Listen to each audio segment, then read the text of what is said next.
अखण्डमण्डलाकारं व्याप्तं येन चराचरं तत्पदं दर्शितं येन तस्मै श्रीगुरुवे नमः। अनाद्यं परमाराध्यं शिवशक्तिस्वरूपिणीं प्रत्यक्षं सद्गुरुरूपं चिन्मयीं परमेश्वरीं शिष्यहृदिविहारिणीं भुक्तिमुक्तिप्रदायिनीं नमामि श्रीगौरेश्वरीं दामोदरविलासिनीं। वागीशाद्याः शूरगणाः सर्वार्थानामुपक्रमे जङ्नत्वा कृतकृत्वा सुस्तं नमामि गजाननम्। मूकं करोति वाचालं पङ्गुं लङ्घयते गिरिं यत्कृपातमहं वन्दे परमानन्दमाधवं। नारायणं नमस्कृत्य नरं चैव नरोत्तमं देवीं सरस्वतीं व्यासं ततो जयमुदीरयेत्। तुलसीकाननं यत्र यत्र पद्मवनानि च पुराणपठनं यत्र तत्र सन्निहितो हरि तत्रैव गंगा जमुना च सिन्धु गोदावरी तत्र सरस्वती च सर्वाणि तीर्थानि वसन्ति तत्र यत्रच्युतदार कथा प्रसंग। भक्तगण आस्वादन करब श्रीमद्भागवतम। श्रीमद्भागवतम जा पुराण चक्रवर्ती, श्रीमद्भागवतम जा सर्वशास्त्रेर सारातिसार, श्रीमद्भागवतम जा निगम कल्पतरुर गलितम फलम अर्थात निगम माने वेद, वेद रूप कल्पवृक्षेर सबथेके उच्च शाखाय अवस्थित सुमिष्ट फल। श्रीमद्भागवतम जा श्रवणमंगलम, श्रवणमंगलम श्रीमदाततम भुवि गृह्णन्ति ते भूरिदा जना। भागवत आमादेर काछे बार्ता बये आने जा हे भक्त तोमरा शुधु श्रवण करो, एते इतिकर्तव्यता नेই, शुधु श्रवणेই मंगल। श्रवण मंगलम श्रीमदाततम भुवि गृह्णन्ति ते भूरिदा जना। शुधुमात्र श्रवण करलेই उद्धार। श्रीमद् भागवत श्रवण करार इच्छा मात्र चक्रपाणी भगवान हृदय एसे अवरुद्ध हये जान। एटाई श्रीमद् भागवतमेर माहात्म्य। सेई श्रीमद् भागवतेर प्रथम स्कन्धेर सप्तदश अध्याय अब्दि आस्वादन करेছিলাম। आजके 18तम अध्याय आलोचना करब। खूब साबधाने मन दिए भागवत कथा श्रवण करुन। श्रीसूत उवाच जब वै द्रोणास्त्र विप्लुष्ट न मातुरुदरे मृता अनुग्रहाद् भगवत कृष्ण स्याद्भूतो कर्मणा ब्रह्मकोपोत्थितादोषस्तु तत्क्षतात् प्राण विप्लवात् न सम्मुमोहोरुभस्यात् भगवत् अर्पितस्य उत्सृज्य सर्वतः संगं विज्ञाताजितो संस्थिति वैयासो कीर्जहो शिष्यो गंगायां संकलेवरम। नारायण। सूत बोलिलेन हे शौनकादि ऋषिगण, महाराज परीक्षित मातृगर्भे अश्वत्थामार अस्त्रतापे दग्ध हইয়াও अचिंत लीलामय अर्जुन सखा श्रीकृष्णेर कृपाय विनष्ट हन नाई। तिनी श्री गोविंद चरणे मन प्राण समर्पण करियाছিলেন। गोविंद चरणे मन ओ प्राण समर्पण करियाছিলেন। सुतरां ब्रह्मशापे तक्षक दंशने प्राण वियोगेও ताहार विफलता आसेনি। তিনি রাজ ঐশ্বর্য আদির মমতা ত্যাগ করিয়া ব্যাসনন্দন শ্রী সুখদেবের শিষ্যত্ব গ্রহণ পূর্বক শ্রীকৃষ্ণ তত্ত্ব অবগত হইয়া গঙ্গা তীরে দেহত্যাগ করেন।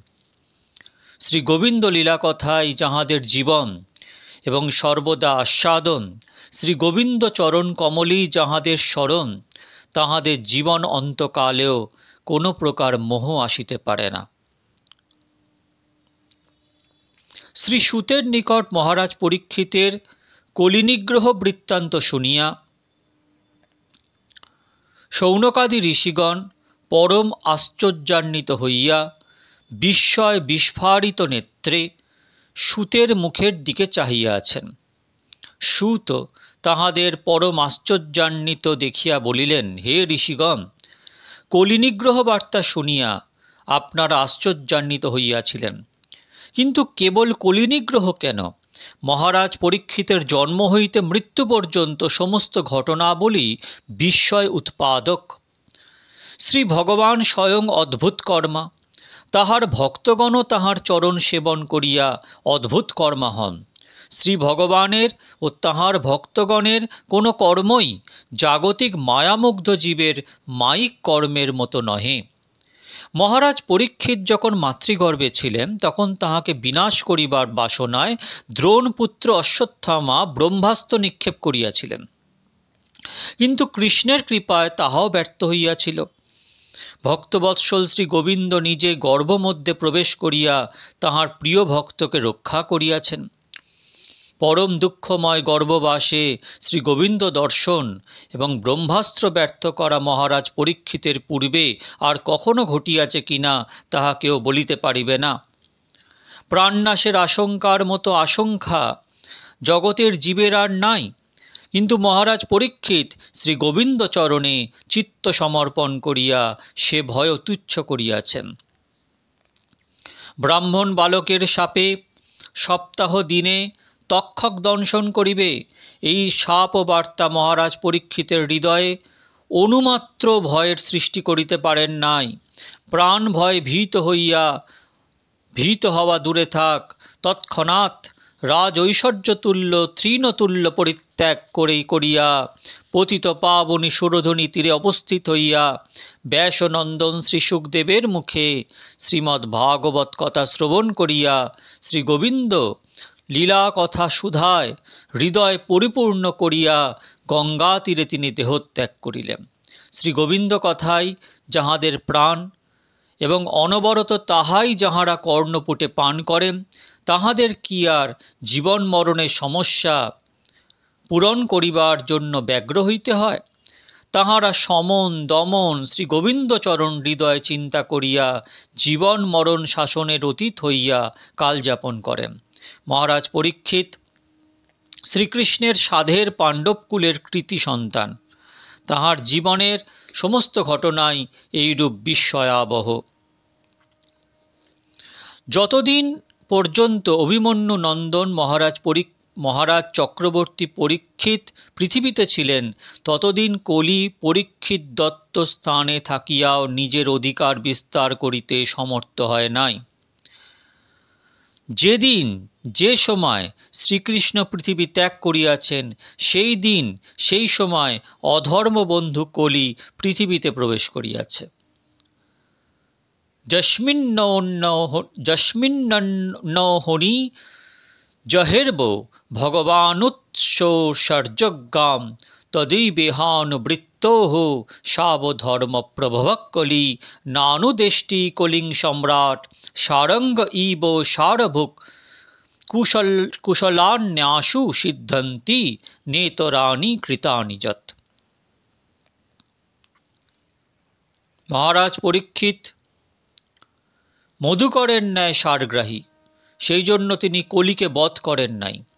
যেহেতু কলিকালে সৎকর্মের সংকল্প মাত্রেই ফল লাভ হয়, তাহলে কলিকালে সৎকর্ম করব এই সংকল্প করেছে, তাতেই ফল লাভ হয়ে যায়, এবং পাপ কর্মের অনুষ্ঠান না করিলে কেবলমাত্র সংকল্পেই ফল ভোগ করিতে হয় না।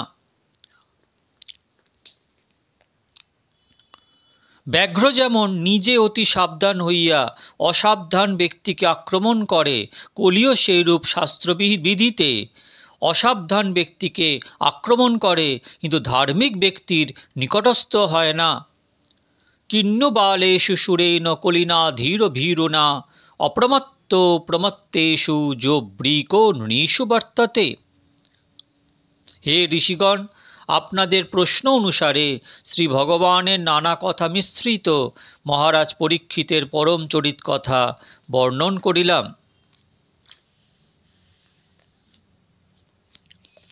শ্রী সুত বলিলেন, হে ঋষিগণ, মহারাজ পরীক্ষিতের আশ্চর্যজনক কর্মকাহিনী আর কত বলিব। শ্রী ভগবান যেদিন লীলা সংবরণ করিয়াছেন, সেই দিনই কলি তাহার পৈশাচিক লীলার অভিনয় করিবার জন্য পৃথিবীর রঙ্গক্ষেত্রে আসিয়া উপস্থিত হইয়াছেন। কিন্তু মহারাজ পরীক্ষিতের প্রতাপে তাহার অভিনয়ের নান্দিপাঠ করিতেও সাহস হয় নাই।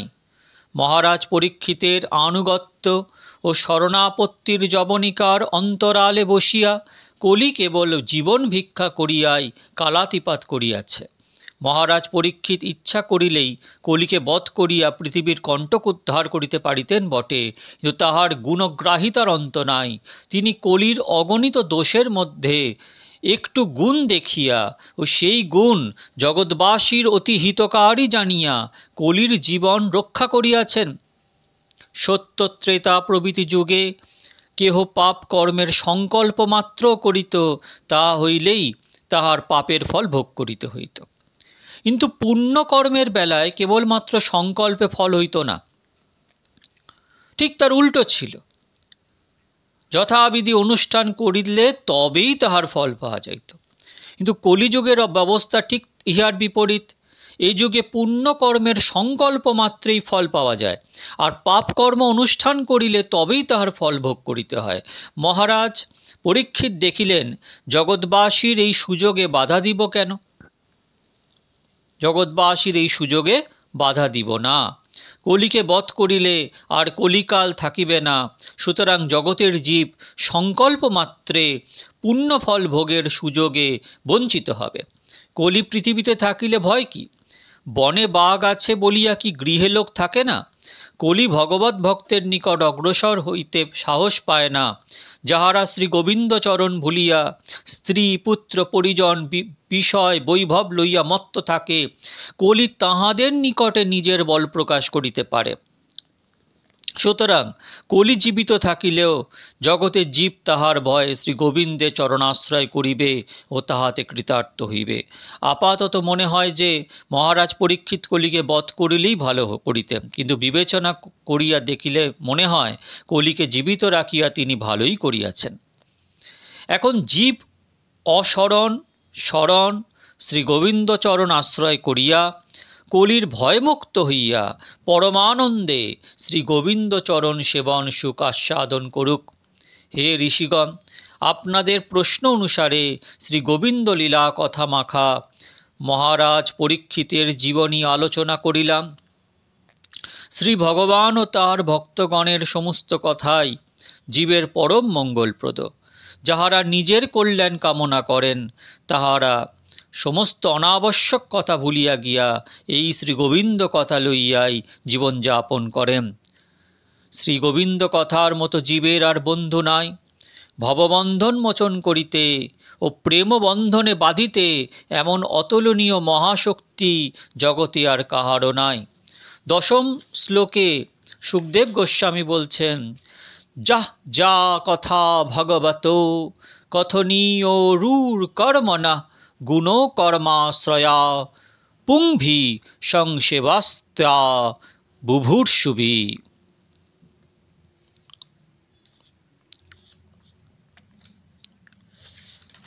অর্থাৎ শ্রী ভগবানের গুণ ও কর্ম সম্বন্ধীয় যে সমস্ত কথা, যেখানে ভগবানের গুণ বর্ণন করা হয়েছে, কর্ম বর্ণন করা হয়েছে, মানে লীলা বর্ণন করা হয়েছে, সেখানে কথা পুরাণে ও ভগবত ভক্তগণের হৃদয়ে আছে, তাহা অবশ্য শ্রবণ ও কীর্তন করা কর্তব্য।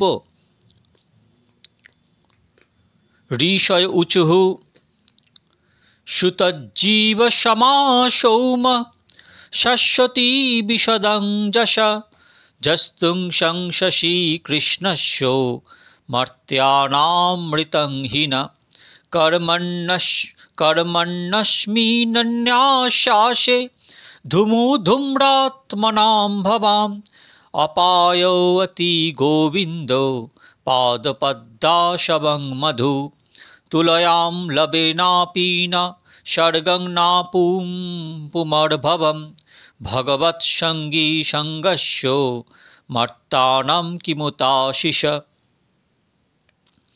ঋষিগণ বলিলেন, হে সূত, তুমি দীর্ঘজীবী হও, যেহেতু তুমি মরণশীল জীবের মরণ নিবারক শ্রী গোবিন্দ লীলা কথামৃত পরিবেশন করিতেছ।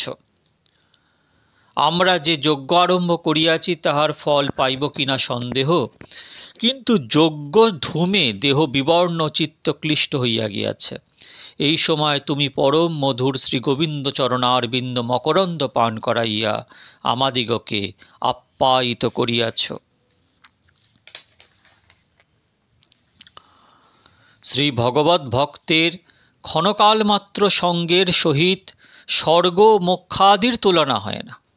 তুচ্ছ জাগতিক বিষয়ের তো কথাই নাই। শিব ও বিরিঞ্চি প্রভৃতি লোকেশ্বরগণ যে গুণাতীত শ্রী গোবিন্দের ভক্তবাৎসল্য আদি গুণের অন্ত পান নাই, সেই ভক্তগণের পরমাশ্রয় শ্রী গোবিন্দের নাম রূপ গুণ লীলাদি কথায় কোন রসজ্ঞ ব্যক্তি তৃপ্তি লাভ করিতে অসমর্থ?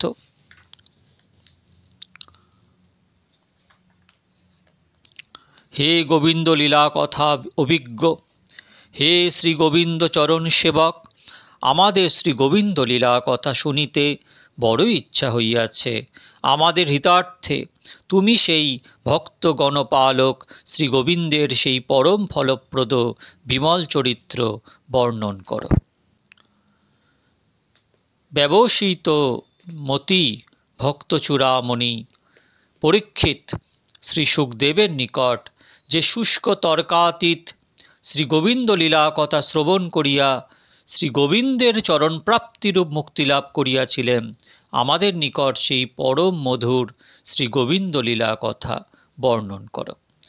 সেই সর্বসাধনসার, চিত্তশুদ্ধিকারক, ভক্তি বিবর্ধন, শ্রীকৃষ্ণ করুণা মাখা, ভক্তজনের আনন্দবর্ধনকারী মহারাজ পরীক্ষিতের চরিত্র আমাদের নিকট স্পষ্ট করিয়া বর্ণন করুন।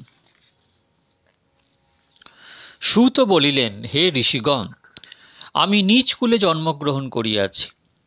আপনাদের আদর পাইয়া আজ আমার জন্ম সফল হইল। মহৎ ব্যক্তিগণ যদি একবার কৃপাপূর্বক ডাকিয়া কথা বলেন, তা হইলে নিজ কুলে জন্মজনিত পাপ ও মনোপীড়া দূর হয়।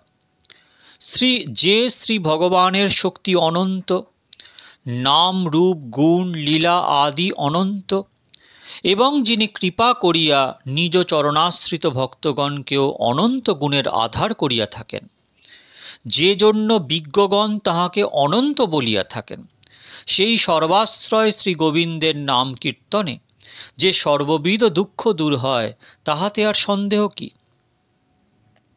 ব্রহ্মাদি দেবগণ সর্বদা যে লক্ষ্মীর কৃপা প্রার্থনা করিতেছেন, তিনিও সর্বত্যাগ করিয়া যে শ্রী গোবিন্দের চরণ ধূলিকণা প্রার্থনা করেন, সেই অনন্ত কল্যাণ গুণনিধি শ্রী গোবিন্দ গুণমাহাত্ম্যের এই পর্যন্তই জীবের পাপ ও দুঃখ দূর করা পর্যন্তই চূড়ান্ত নহে।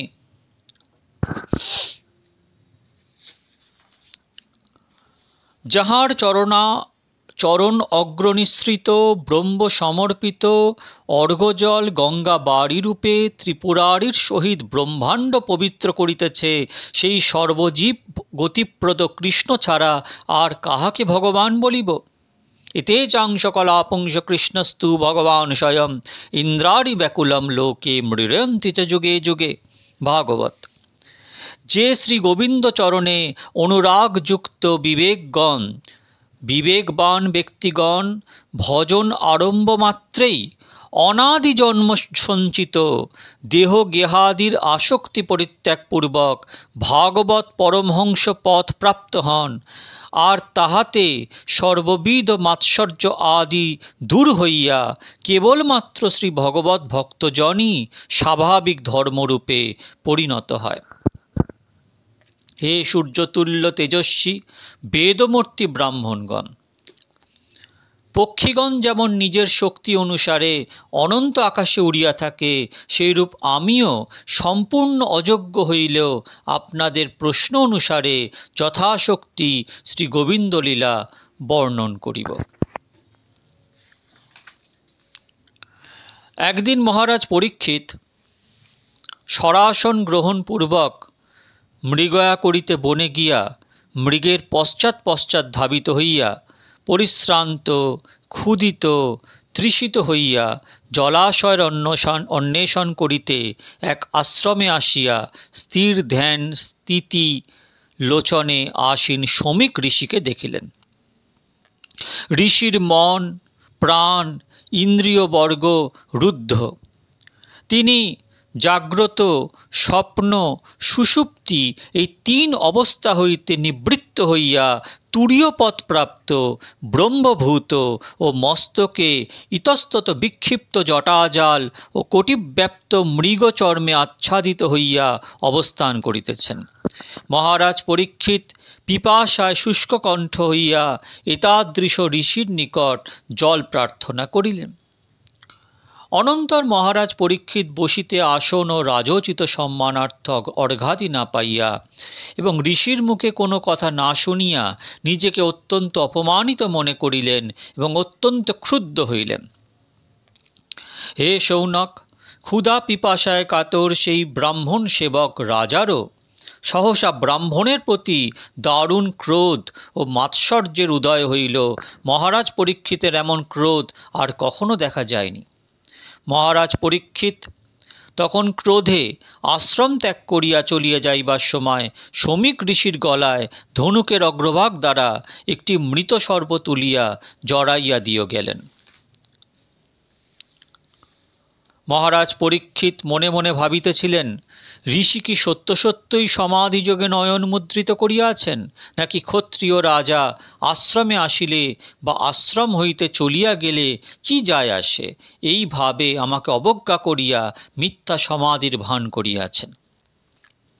সেই শমিক ঋষির ব্রহ্ম তেজ সম্পন্ন বালকপুত্র শৃঙ্গী সমবয়স্ক বালক বৃন্দের সহিত খেলা করিতে করিতে মহারাজ পরীক্ষিত কর্তৃক পিতার অপমান বৃত্তান্ত শুনিয়া বলিতে লাগিলেন, অহো, ঐশ্বর্যমত্ত রাজগণের কি অধর্ম! তাহারা কুক্কুরাদির মতো দাস হইয়া প্রভুর অবমাননা করিতে প্রবৃত্ত হইয়াছে। ব্রাহ্মণগণ ক্ষত্রিয় অধমগণকে গৃহরক্ষক রূপে নিযুক্ত করিয়াছেন। তারা কোন সাহসে গৃহে প্রবেশ করিয়া গৃহস্থিত বস্তু ব্যবহার করিতে প্রবৃত্ত হইয়াছেন? ব্রাহ্মণ মর্যাদা লঙ্ঘনকারীগণের শাসনকর্তা ভগবান শ্রীকৃষ্ণ স্বধামে গমন করিয়াছেন। এখন আমি সেই উচ্ছৃঙ্খল গণকে শাসন করি। দেখো আমার ব্রহ্মোত্তেজের কত বল। বয়স্য বালকগণকে এই কথা বলিয়া ক্রোধে আরক্ত নয়ন সেই ঋষি বালক নিকটস্থ কৌশিকী নদীর জলে আচমন করিয়া বজ্রতুল্য অমোঘ প্রাণহারক শাপ প্রদান করিয়াছেন। ইতি লঙ্ঘিত মর্যাদং তক্ষকসপ্ত মেহোহনি দংখতি স্ম কুলাঙ্গারম চোদিত মে তদদ্রুহম। অর্থাৎ এই প্রকারে ব্রাহ্মণের গলে শর্ক নিক্ষেপ করিয়া অবমাননাকারী আমার পিতৃদ্দেশী কুলাঙ্গারকে আজ হইতে সপ্তম দিবসে তক্ষক দংশন করিবে। তদনন্তর সেই বালক আশ্রমে আসিয়া পিতার গলায় সর্প দেখিয়া পিতার প্রাণ গিয়াছে মনে করিয়া শোক কাতর হইয়া উচ্চৈঃস্বরে রোদন করিতে লাগিলেন। হে শৌনক, সেই আঙ্গিরক গাত্রসম্পন্ন শমিক ঋষি পুত্রের ক্রন্দন স্বরে সমাধি হইতে উত্থান দশাপ্রাপ্ত হইয়া ধীরে ধীরে নয়ন মেলিয়া স্কন্দে মৃতসর্প দেখিয়া তাহা ফেলিয়া দিলেন এবং পুত্রকে জিজ্ঞাসা করিলেন, বৎস, কাঁদিতেছ কেন? কোন দুষ্ট বালক কি তোমার কোনো অপকার করিয়াছে? ঋষি এই কথা বলিলে সেই ঋষিপুত্র পিতার নিকট মহারাজ পরীক্ষিতের আশ্রমে আগমন, স্কন্দে সর্পনিক্ষেপ এবং সেজন্য সাবধান বার্তা সমস্তই বলিলেন।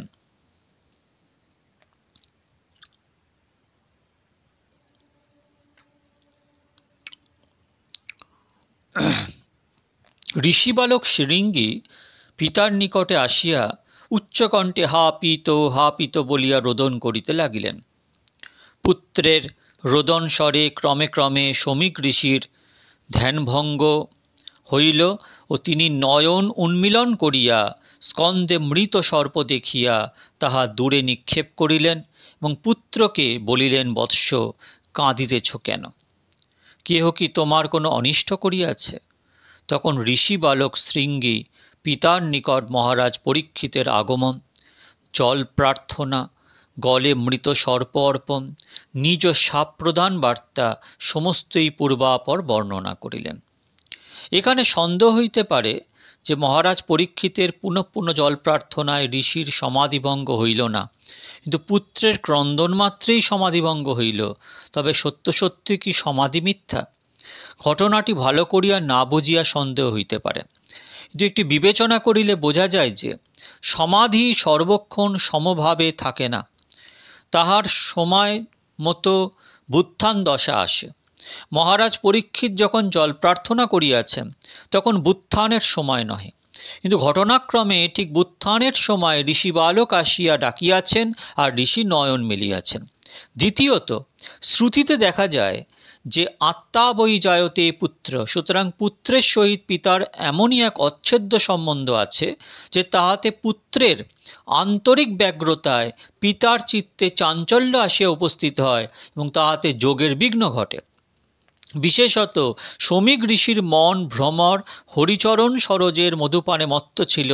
সেই সময় মহারাজ পরীক্ষিতের উচ্চৈশ্বরে জল প্রার্থনার ধ্বনি তাহার মনকে আকর্ষণ করিতে পারে নাই। কিন্তু যখন পরীক্ষিতের ওপর ব্রহ্মশাপ হইল তখন ব্রহ্মণ্যদেব কম্পিত হইয়া উঠিলেন। হায়, আমার সাধের পাণ্ডবকুলে ব্রহ্মকোপানল স্পর্শ করিল। ধ্যেয় বস্তু এমন করিয়া চঞ্চল হইলে আর মন কাহার ধ্যান করিবে? সুতরাং তখন ধীরে ধীরে শমিক ঋষির মন নিজ নিকটে ফিরিয়া আসিতেছিল, আর ঠিক সেই সময় তাহার পুত্র পিত বলিয়া রোদন করিলেন এবং তাহাতে ঋষির সমাধিভগ্ন হইল। শমিক ঋষি সাবধানের অযোগ্য মহারাজ পরীক্ষিতে শাপ দেয়া হইয়াছে শুনিয়া পুত্রকে প্রশংসা করিতে পারিলেন না, পরন্তু তিনি বলিতে লাগিলেন, অহো, লঘু পাপে গুরুদণ্ড দিয়া মহাপাপ করিয়াছ। হে অপক্ষ বুদ্ধে, রাজা সাক্ষাৎ বিষ্ণুতুল্য, তাহাকে কি সাধারণ মানুষের মতো দেখিতে হয়, যাহার প্রভাবে সুরক্ষিত প্রজাবৃন্দ নির্ভয়ে সর্ববিধ সুখভোগ করিয়া থাকে? হে পুত্র, রাজরূপী নারায়ণ যদি না থাকেন তা হইলে রাজ্যে লোক দস্যু তস্কর আদি পীড়িত ও রক্ষকহীন হইয়া মেষপালের ন্যায় অল্পকাল মধ্যেই নষ্ট হইয়া যায়। এখন এই অরাজক দেশে দস্যুগণ অবলীলাক্রমে প্রজার ধন হরণ করিবে। এই মহা অনর্থের আমরাই নিমিত্ত, সুতরাং এই মহাপাপের ফল আমাদেরও ভোগ করিতে হইবে। এখন দেশে চোর দস্যু প্রভৃতি বৃদ্ধি হইবে, পরস্পরকে হত্যা করিবে, কটু কথা বলিবে, স্ত্রী পশু অর্থাদি অপহরণ করিবে। এখন প্রজাবৃন্দের দেববিহিত বর্ণাশ্রম ধর্ম ও সদাচার লুপ্ত হইবে, সকলেই ধন উপার্জনী ও বিষয় ভোগ তৎপর হইবে, কুক্কুর ও বানরাদির ন্যায় যথেচ্ছ আহার বিহারে বর্ণসংকট সৃষ্টি হইবে। সেই মহাদশা ভক্তচূড়ামণি অশ্বমেধ যাজী রাজর্ষি ধর্মরক্ষক প্রজাপালক মহারাজ পরীক্ষিত ক্ষুধা ও পিপাসায় কাতর হইয়া আমাদের আশ্রমে আসিয়াছিলেন। তাহাকে শাপ দেয়া কোনো মতেই কর্তব্য নয়। চঞ্চল চিত্ত বালক নিরপরাধ কৃষ্ণ ভক্তের নিকট অপরাধ করিয়াছ, সর্ব অন্তর্যামী ভগবান শ্রীকৃষ্ণ তাহা ক্ষমা করুন। কৃষ্ণ ভক্তগণকে নিন্দা বঞ্চনা অবজ্ঞা তাড়না প্রভৃতি যাহাই করা হোক না কেন, তাহাদের প্রতিকারের সামর্থ্য থাকিলেও তাঁহারা কিছুই করেন না।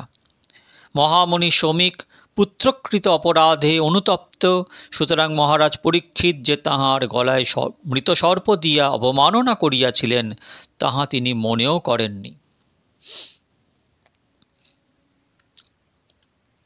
শ্রীকৃষ্ণ ভক্তগণের স্বভাবই এই যে তাহাদের যদি কেহ সুখ বা দুঃখ দেয় তাহলে তাহারাই প্রায় সেজন্য হৃষ্ট কিংবা ব্যথিত হন না, যেহেতু জীবাত্মা সুখ ও দুঃখের অতীত।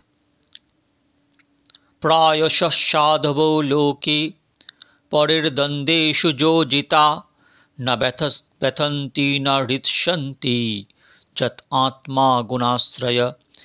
ইতি শ্রীমদ্ভাগবতে মহাপুরাণে পারমহংস্যাং সংহিতায়াং বৈয়াসিকং প্রথমস্কন্ধে পরীক্ষিতে বিপ্রশাপো লম্ভ্यो নামষ্টাদশোऽধ্যায়।